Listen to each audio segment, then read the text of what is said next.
Terperangkap dalam pernikahan yang mengendalikan, Alia menemukan gairah terlarang dengan Fajar, pria yang berjanji akan menyelamatkannya. Untuk membantunya, Alia rela mengkhianati suaminya, tidak tahu bahwa dia hanyalah pion dalam permainan balas dendam yang jauh lebih kejam. Malam gala perusahaan. Alia, dalam balutan gaun sempurna, berdiri di samping suaminya, Dimas. Mereka adalah potret kesuksesan, tawa mereka terdengar pas, sentuhan mereka terkalibrasi. Lampu blitz menyala. Dimas merangkul pinggang Alia, rangkulannya posesif, nyaris seperti cengkeraman. Tersenyumlah, sayang, bisiknya, semua mata memandang kita. Di dalam mobil mewah dalam perjalanan pulang, fasad itu runtuh. Hening yang dingin mengisi udara. Kamu terlalu banyak bicara dengan investor tadi, ujar Dimas tiba-tiba, matanya lurus menatap jalanan. Terlihat putus asa. Alia menoleh, menatap pantulan wajahnya di kaca jendela yang gelap. Aku hanya berusaha ramah, Dimas. Aku tidak butuh kamu, ramah. Aku butuh kamu, diam, dan biarkan aku yang bekerja. Balas Dimas tajam. Alia kembali menelan kepahitan. Ini adalah rutinitas mereka.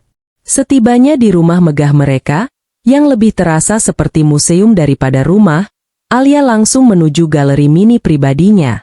Tempat di mana dia merasa bisa bernapas.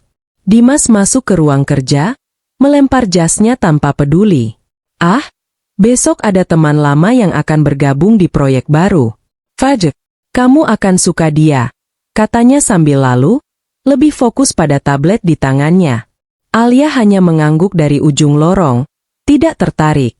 Baginya, teman Dimas hanyalah cerminan lain dari suaminya. Dimas mengadakan makan malam kecil di rumah mereka. Alia, pastikan semuanya sempurna. Fajar adalah mitra penting, perintahnya pagi itu.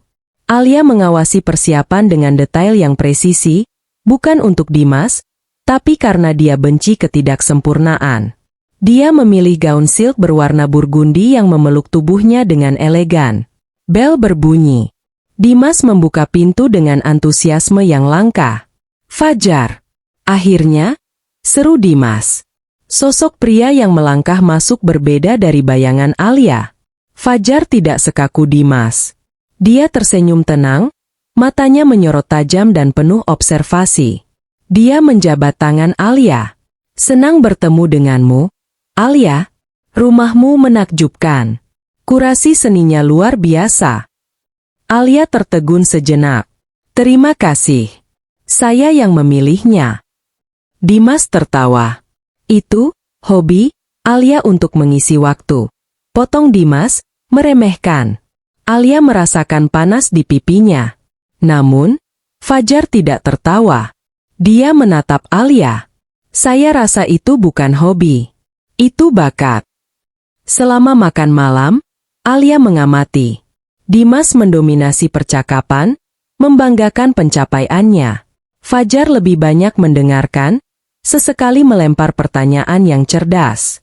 Dan Alia memperhatikan, Fajar terus menatapnya. Bukan tatapan nafsu yang murahan, tapi tatapan penuh rasa ingin tahu. Beberapa hari kemudian, Alia sedang berada di galeri yayasannya, sibuk mengatur pameran baru. Dia begitu tenggelam dalam pekerjaannya hingga tidak menyadari seseorang memperhatikannya. Lukisan yang menarik. Suara itu membuat Alia menoleh. Fajar berdiri di sana, menatap sebuah karya abstrak kontemporer. Fajar, apa yang kamu lakukan di sini? Kantor proyek tidak jauh dari sini. Dan sejujurnya, aku penasaran dengan hobi yang dibicarakan Dimas, katanya dengan senyum tipis. Dia salah. Ini bukan hobi, ini dunia. Fajar berjalan mendekati lukisan itu. Karya ini tentang dekonstruksi, tentang bagaimana sesuatu yang terlihat hancur sebenarnya sedang membangun bentuk baru. Benar. Alia terpesona. Tepat sekali. Kebanyakan orang hanya melihat coretan. Mereka mulai berbicara. Bukan obrolan ringan, tapi diskusi mendalam tentang seni, filsafat, dan arsitektur. Fajar tidak hanya mendengarkan, dia membalas, dia menantang, dia mengerti. Untuk pertama kalinya setelah sekian lama, Alia merasa terlihat. Telepon Alia bergetar. Nama, Dimas, muncul di layar. Alia, dalam sebuah gerakan pemberontakan kecil yang mengejutkan dirinya sendiri, menekan tombol silent dan mengembalikannya ke dalam tas. "Maaf, tadi sampai mana kita?" tanyanya. Matanya kembali tertuju pada Fajar, merasakan getaran yang baru dan berbahaya. "Kamu dan Fajar terlihat akrab," kata Dimas suatu malam, nadanya datar, tapi matanya tajam mengawasi Alia yang sedang membaca buku. "Kami hanya membahas desain untuk lobi proyek baru." "Dia meminta pendapatku," jawab Alia, berusaha terdengar santai. "Pendapatmu? Sejak kapan kamu tertarik bisnis?" cibir Dimas.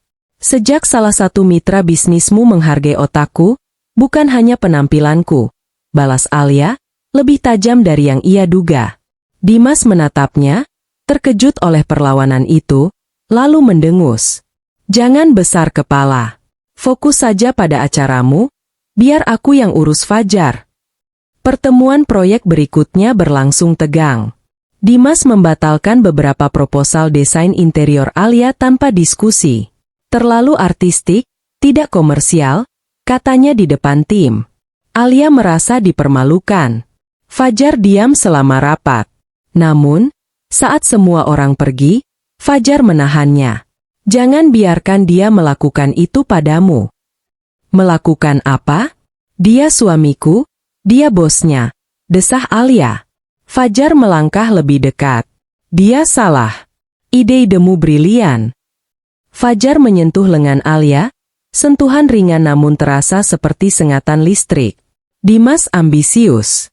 Dia hebat. Tapi dia juga buta. Kadang dia lupa siapa yang dia injak untuk sampai di puncak. Termasuk aku, dulu." Dia melepaskan tangannya, meninggalkan Alia dengan sejuta pertanyaan dan benih keraguan yang mulai bertunas. Alia mengadakan acara penggalangan dana di galeri. Malam itu sukses besar. Dimas, sibuk dengan rekan-rekannya, mengabaikan Alia. Fajar, bagaimanapun, tidak pernah jauh. Dia memperhatikan Alia dari seberang ruangan, tatapannya intens, seolah mereka berdua ada di gelembung yang terpisah. Saat acara hampir usai, Alia merasa lelah dan menyelinap ke balkon untuk mencari udara segar. Udara malam yang dingin menerpa kulitnya. Beberapa detik kemudian, Fajar menyusulnya. "Kamu berhasil," katanya lembut. "Malam ini luar biasa. Kamu luar biasa." "Terima kasih," bisik Alia. "Aku hanya butuh udara." Fajar berdiri di sampingnya. Keheningan terasa nyaman di antara mereka. "Kamu terlihat kedinginan." Fajar melepas jasnya dan menyampirkannya di bahu Alia. Kain itu masih hangat dan beraroma kolon Fajar yang maskulin. Alia menoleh untuk berterima kasih, dan wajah mereka hanya berjarak beberapa inci. Mata Fajar tertuju pada bibir Alia. Waktu seakan berhenti. "Alia," bisiknya, satu tangannya terangkat, menyentuh pipinya. Sentuhan itu lembut, namun membakar. "Aku harus pergi." Alia tiba-tiba menarik diri, jas Fajar melorot dari bahunya. Dia kabur kembali ke dalam, jantungnya berdebar kencang, meninggalkan Fajar sendirian di balkon, menatap kegelapan. Dimas harus pergi ke luar kota selama seminggu. Fajar akan mengambil alih rapat proyek. "Bantu dia jika perlu," kata Dimas sebelum berangkat, nadanya meremehkan. "Bantuan, Alia?" Ini adalah pertama kalinya Alia dan Fajar akan bekerja sedekat ini tanpa kehadiran Dimas sebagai penengah. Rapat maraton hari itu berjalan lancar. Alia dan Fajar bekerja seperti tim yang solid, ide-ide mereka saling melengkapi. Tim yang lain sudah pulang, menyisakan mereka berdua di ruang rapat yang besar dan sepi, dikelilingi oleh sketsa desain dan cangkir kopi yang sudah dingin. "Kita tim yang hebat," ujar Fajar, melonggarkan dasinya. "Ya," Alia setuju, membereskan kertas-kertasnya, berusaha menghindari kontak mata. Ketegangan di antara mereka terasa kental, berbeda dari ketegangan profesional. Dimas seharusnya lebih sering mendengarkanmu, kata Fajar, suaranya rendah. Mungkin dia punya cara sendiri. Alia membela, lebih karena kebiasaan. Fajar tertawa kecil. Cara apa? Mengabaikanmu? Meremehkanmu? Fajar berjalan ke arah Alia, berhenti tepat di depannya. Kamu pantas mendapatkan yang lebih baik. Alia, kamu pantas didengar. Dia menatap Alia begitu dalam, seolah bisa melihat semua kerapuhannya. Hujan deras turun malam itu, menjebak mereka di gedung kantor yang kosong. Sepertinya kita harus menunggu, kata Fajar, menatap keluar jendela. Alia gelisah. Berduaan dengan Fajar di tempat sepi terasa terlalu berbahaya. Aku akan pesan taksi. Tunggu, Fajar menahan tangannya. Kenapa kamu begitu takut padaku? Alia? Alia menarik tangannya. Aku tidak takut. Aku istri Dimas. Fajar tersenyum sedih. Itukah dirimu? Istri Dimas?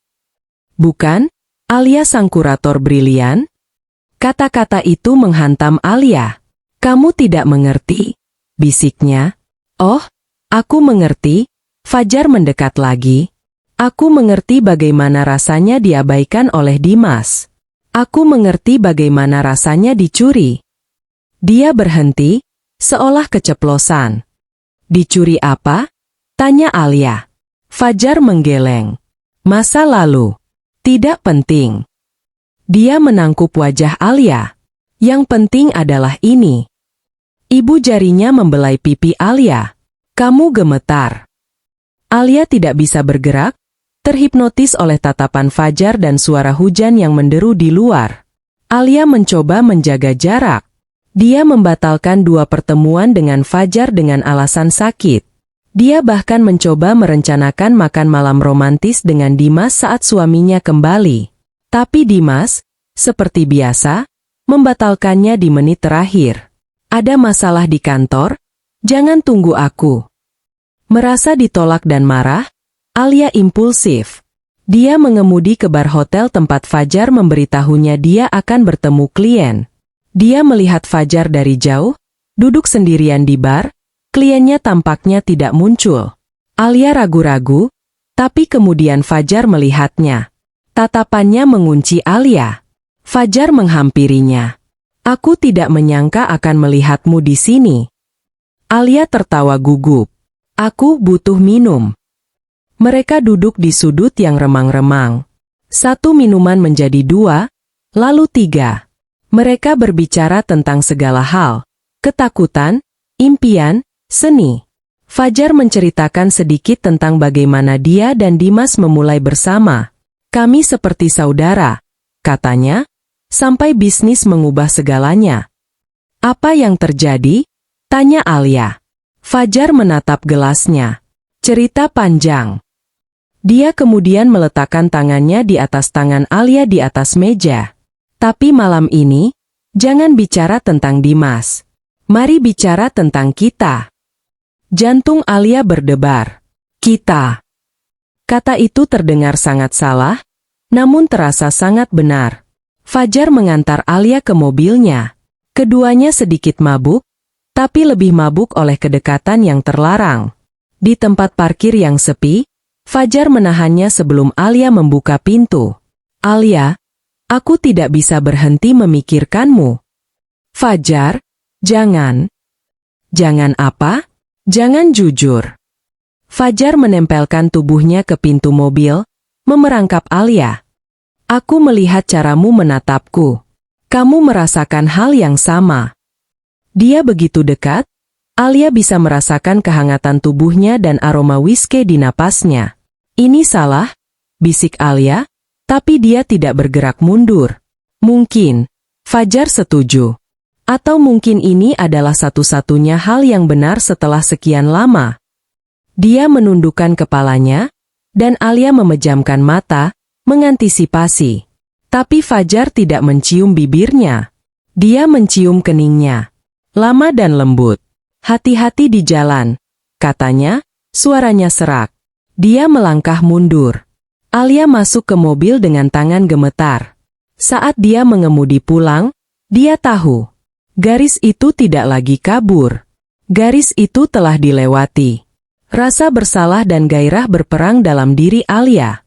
Dia mulai melihat Dimas dengan mata baru, bukan hanya sebagai suami yang dingin, tapi sebagai pria yang mungkin menyembunyikan sesuatu, seperti yang Fajar siratkan. Didorong oleh rasa ingin tahu yang baru, Alia memberanikan diri masuk ke ruang kerja Dimas yang terlarang. Dia tidak tahu apa yang dia cari. Dia hanya merasa ada sesuatu yang salah. Di laci meja yang terkunci, dia menemukan sebuah kotak besi tua. Dia ingat Dimas pernah menyebutkan kombinasinya adalah tanggal ulang tahun pernikahan mereka. Ironis. Tangannya gemetar saat memasukkan angkanya. Kotak itu terbuka. Di dalamnya bukan surat cinta atau kenangan. Di dalamnya ada buku catatan kecil dan beberapa dokumen lama. Nama Fajar ada di mana-mana, di samping nama perusahaan rintisan yang Alia tidak pernah dengar. Ada coretan-coretan tentang pembagian saham, lalu tiba-tiba, nama Fajar dicoret. Alia memotret beberapa halaman dengan ponselnya. Dia merasa seperti pengkhianat, tapi dia harus tahu. Malam itu, dia mengirimkan foto-foto itu ke Fajar dengan satu pesan. Apa ini? Fajar meneleponnya beberapa menit kemudian. Jangan bicara di telepon. Temui aku. Tempat biasa, katanya, suaranya mendesak. Tempat biasa, mereka adalah apartemen model di salah satu gedung proyek mereka yang setengah jadi, tempat yang sepi dan pribadi. Alia tiba di sana, napasnya terengah-engah. Fajar sudah menunggu, wajahnya keras. Kamu tidak seharusnya melakukan ini. Ini berbahaya. Alia menunjukkan foto-foto itu. Berbahaya bagaimana? Fajar, apa yang Dimas lakukan padamu? Fajar menatap dokumen-dokumen itu. Dia mencurinya, katanya pelan. Itu ideku, perusahaanku. Dia mengambil semuanya saat aku sedang terpuruk, menyingkirkanku seolah aku sampah. Pengakuan itu menggantung di udara, berat dan mengerikan. Alia merasakan gelombang mual. Ya Tuhan! Fajar menatapnya, matanya penuh luka yang Alia kenali. Luka karena pengkhianatan. Sekarang kamu tahu siapa suamimu sebenarnya. Alia mulai menangis, bukan untuk Dimas, tapi untuk Fajar, untuk dirinya sendiri, untuk kebohongan hidupnya. Fajar menariknya ke dalam pelukan. SSH, bisiknya, kamu aman bersamaku. Pelukan itu erat, protektif, namun Alia merasakan ada sesuatu yang lain di baliknya. Sesuatu yang lebih gelap. Di dalam pelukan Fajar, tangis Alia mereda, tetapi ketegangan di antara mereka justru meningkat. Fajar tidak melepaskannya. Dia memegang Alia seolah wanita itu adalah pelampung di tengah lautan badai. Alia bisa merasakan detak jantung Fajar yang cepat, atau mungkin itu detak jantungnya sendiri. Dia mendongak. Mata Fajar membara. Alia, suaranya serak. Dia menangkup wajah Alia, ibu jarinya menyapu sisa air mata. Aku sudah menunggu begitu lama untuk melakukan ini. Fajar, kita tidak seharusnya. Bisik Alia lemah. Aku tahu, jawab Fajar. Dan kemudian dia menciumnya. Itu bukan ciuman yang lembut. Itu adalah ciuman yang putus asa, lapar, dan penuh amarah. Ciuman yang terasa seperti pengakuan dosa sekaligus pembebasan. Alia membalasnya dengan intensitas yang sama, mencengkeram ke meja Fajar, melampiaskan semua frustrasi, kesepian, dan gairah yang terpendam selama bertahun-tahun. Ketika mereka akhirnya melepaskan diri untuk bernapas, bibir mereka bengkak dan napas mereka tersengal. Kita tidak bisa kembali lagi, bisik Fajar. Alia tahu dia benar. Setelah malam itu, segalanya berubah. Alia bukan lagi korban yang pasif. Dia adalah sekutu. Aku ingin membantumu, kata Alia pada Fajar di pertemuan mereka berikutnya. Aku ingin dia merasakan apa yang kamu rasakan. Apa yang aku rasakan? Fajar menatapnya, menilai. Ini bukan permainan, Alia. Jika kita melakukan ini, kita harus melakukannya sampai selesai. Alia mengangguk, matanya berkilat dingin. Apa yang kamu butuhkan? Dimas pasti punya backup dari semua ini. Semacam buku besar. Kedua, dia terlalu sombong untuk menghancurkan bukti kesuksesannya, kata Fajar. Aku yakin itu ada di brankas ruang kerjanya.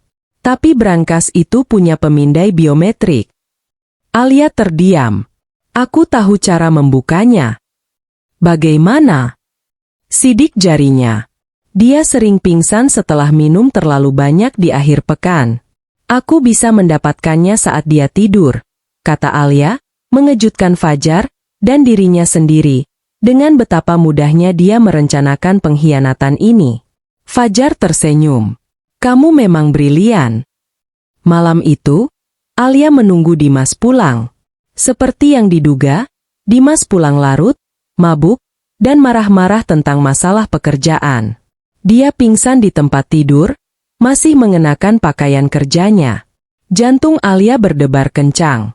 Ini adalah saatnya. Dia menyelinap ke ruang kerja. Ruangan itu gelap. Alia menyalakan pemindai. Dia kembali ke kamar tidur. Dimas mendengkur keras. Dengan tangan gemetar, Alia mengambil pemindai sidik jari portabel kecil yang dia beli. Dia berlutut di samping tempat tidur. Dia dengan lembut mengangkat tangan Dimas. Hangat dan berat. Dia menekan ibu jarinya ke pemindai. Klik pelan. Dia berhasil. Saat dia hendak menarik diri, mata Dimas tiba-tiba terbuka, tatapannya kabur namun curiga. Alia? Apa yang kamu lakukan? Alia membeku. Aku hanya ingin membetulkan selimutmu. Bisiknya, suaranya bergetar. Dia dengan cepat menyembunyikan pemindai di belakang punggungnya. Dimas menatapnya sejenak, lalu menggerutu dan kembali memejamkan mata, tertidur lagi. Alia lari dari kamar, jantungnya serasa mau copot. Alia berhasil membuka brankas. Di dalamnya ada sebuah hard drive. Aku mendapatkannya. Dia mengirim pesan ke Fajar. Fajar menjawab, bawa ke apartemen. Sekarang.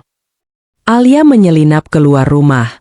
Dia tiba di apartemen model itu, basah kuyup karena hujan dan adrenalin. Fajar mengambil hard drive darinya. Kamu berhasil, katanya, suaranya penuh kekaguman. Dia menarik Alia ke dalam. Kamu gemetar. Lepaskan bajumu yang basah. Perintah itu lebih intim daripada permintaan. Alia menurut. Fajar memberinya robe sutra. Saat Fajar sedang memeriksa isi hard drive di laptopnya, Alia memperhatikannya. Semuanya ada di sini, kata Fajar, matanya berkilat penuh kemenangan. Dia selesai. Fajar berbalik menatap Alia. Kemenangan itu berubah menjadi sesuatu yang lain. Gairah. Dia berjalan ke arah Alia. Malam ini, katanya, kita rayakan. Dia tidak menciumnya, tapi tangannya menelusuri garis leher robe sutra itu, menyentuh kulit basah di bawahnya. Alia memejamkan mata, napasnya tercekat. Fajar menarik tali robe itu. Lampu apartemen memantulkan bayangan mereka di jendela kaca besar yang menghadap kota badai, sebelum bayangan itu menyatu dan tenggelam dalam kegelapan. Pagi setelah malam penuh gairah itu, Alia terbangun di tempat tidur Fajar. Dia merasa baru. Tidak ada rasa bersalah, hanya perasaan kuat. Fajar sudah bangun, menatap keluar jendela. Apa langkah selanjutnya? Tanya Alia. Langkah selanjutnya adalah RUPS, kata Fajar. Aku akan menggunakan ini untuk mengambil alih semua asetnya. Tapi aku butuh kamu untuk satu hal lagi. Apa? Bertingkahlah seolah tidak terjadi apa-apa. Kamu harus ada di sana, di sisinya, saat dia jatuh. Aku ingin kamu melihat wajahnya, kata Fajar, dan untuk sesaat, Alia melihat kilatan kejam di matanya yang membuatnya sedikit gentar. Pulang ke rumah terasa aneh. Dimas sudah berangkat kerja, tidak menyadari apapun. Alia bersiap-siap untuk RUPS, dia memilih gaun merah darah. Saat dia bercermin, dia nyaris tidak mengenali wanita di pantulannya. Dia bukan lagi Alia yang penakut. Dia adalah badai. Dimas gelisah. Ada yang aneh dengan Fajar akhir-akhir ini, katanya pada Alia saat mereka dalam perjalanan ke RUPS. Dia terlalu diam. Alia hanya tersenyum menenangkan, membetulkan dasi Dimas. Mungkin dia hanya gugup tentang proyek besar ini. Sayang. Sentuhan itu membuat Dimas rileks. Ya, mungkin kamu benar. Baguslah kamu ada di sini. Dia menggenggam tangan Alia. Tangan yang sama yang telah mencuri rahasianya. Alia membalas genggaman itu, memainkan perannya sebagai istri yang suportif dengan sempurna. Di ruang rapat, suasana tegang. Alia duduk di barisan depan, tepat di belakang Dimas. Fajar duduk di seberang ruangan. Fajar menatap Alia. Tatapan mereka bertemu. Fajar mengangguk sangat pelan. Alia merasakan getaran adrenalin. Pertunjukan akan segera dimulai. Dimas naik ke panggung untuk memulai presentasinya, penuh percaya diri dan karisma palsunya. Alia memperhatikannya, bukan dengan cinta atau benci, tapi dengan rasa jijik yang dingin. Dia memikirkan Fajar, memikirkan gairah mereka, memikirkan keadilan yang akan datang. Presentasi Dimas berjalan mulus. Para investor bertepuk tangan. Terima kasih, kata Dimas, tersenyum lebar. Dan sekarang, mitra saya, Fajar, akan menambahkan beberapa kata. Fajar berjalan ke panggung, wajahnya tenang. Terima kasih, Dimas. Presentasi yang luar biasa. Dia menyambungkan laptopnya ke proyektor. Tapi ada satu hal yang Dimas lupakan. Sebuah proyek dari masa lalu yang membangun semua ini. Di layar, bukan grafik penjualan yang muncul, melainkan salinan dokumen dari hard drive. Salinan buku besar kedua. Salinan akta perusahaan rintisan Fajar. Apa-apaan ini, Fajar? Geram Dimas, senyumnya lenyap. Ini keadilan, Dimas, kata Fajar. Dia mulai membeberkan segalanya. Penggelapan dana, pencucian uang, dan bagaimana Dimas mencuri perusahaan Fajar 10 tahun lalu. Ruangan itu hening, lalu riuh. Investor berteriak. Wajah Dimas pucat pasi. Dia menatap Alia, mencari bantuan. Alia hanya balas menatapnya, dingin dan tanpa ekspresi. Polisi tiba. Dimas diborgol, dia memberontak, berteriak. Ini jebakan. Dia menjebakku. Alia, katakan pada mereka. Alia hanya diam, membiarkan petugas membawanya pergi. Kekacauan mereda, menyisakan ruang rapat yang porak-poranda. Alia mencari Fajar. Dia menemukannya di lobi yang sepi, sedang menelepon pengacaranya. Sudah beres, kata Fajar di telepon. Dia menutup telepon dan berbalik menghadap Alia. Alia berlari ke arahnya, ingin memeluknya. Kita berhasil, Fajar. Kita berhasil, serunya. Fajar tidak membalas pelukannya. Dia hanya berdiri kaku. Bukan kita, Alia, katanya, suaranya datar dan dingin, sama sekali berbeda dari suara kekasihnya. Aku. Alia membeku. Apa maksudmu? Fajar tersenyum, tapi senyum itu tidak mencapai matanya. Aku bersumpah akan mengambil segalanya dari dia. Reputasinya, perusahaannya, uangnya. Dan aku berhasil. Lalu aku? Tanya Alia, suaranya bergetar. Fajar menatap Alia, tatapan yang sama saat dia melihat karya seni di galeri, menilai, menganalisis. Kamu? Ulangnya. Kamu adalah pintu masuk terbaik. Kamu adalah kelemahannya yang paling tidak dia sadari. Dia mengambil perusahaanku, aku mengambil istrinya, sebelum aku mengambil segalanya. Itu cukup puitis, bukan? Napas Alia tercekat. Pria di depannya bukanlah Fajar sang penyelamat. Dia adalah manipulator ulung, sama dinginnya dengan Dimas, bahkan mungkin lebih kejam. Kamu memanfaatkanku, bisik Alia. Aku memvalidasi kamu, koreksi Fajar. Aku memberimu apa yang kamu inginkan. Kamu ingin didengar, aku mendengarkan. Kamu ingin gairah, aku memberikannya. Dan kamu memberiku apa yang aku butuhkan. Dia merapikan kemejanya. Terima kasih atas bantuanmu, Alia. Kamu sangat efisien. Fajar berbalik dan berjalan pergi, meninggalkannya sendirian di lobi yang kosong. Alia tidak menangis. Dia berdiri tegak di tengah reruntuhan dua pria yang telah menghancurkan dan membangunnya. Dia bebas dari Dimas. Dia bebas dari Fajar. Dia sendirian, hancur, tapi utuh. Dia menatap pantulan dirinya di kaca lobi yang retak. Dia akhirnya bebas. Pertanyaannya adalah, apa yang akan dia lakukan sekarang?